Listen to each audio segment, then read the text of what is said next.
During the hot summer months, I love picking up a punch rig and punching thick grass mats for big bass. Now, when setting up a punch rig, there's a few different components that I'm going to go over in this video. Luckily for you, we have everything you need here at Fisherman Central.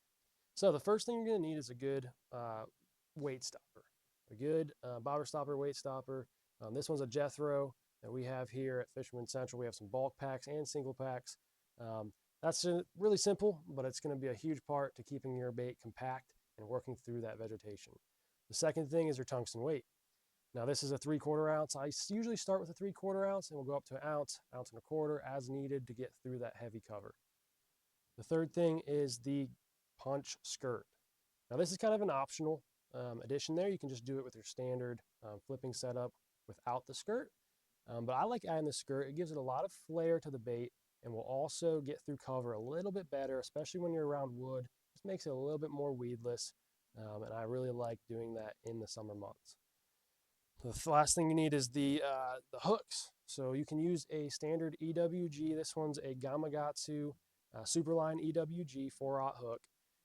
You can use that EWG or you can go with the straight shank. I like a straight shank a lot when I'm in grass, but I go with the EWG when I'm around wood or lily pads just so that that hook point isn't getting caught up in all the junk.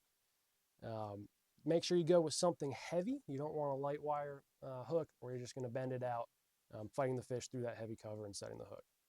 Then for the bait, you can select whatever plastic you like. This is a crawl tube by Big Bite.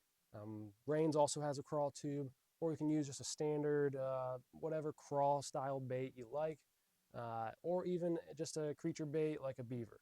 The main thing you want to do is keep a slim profile. You don't want a lot of appendages on the sides that's going to get hung up in that vegetation. You want it to be slim, streamlined, so it goes through that heavy cover. So this is it put together.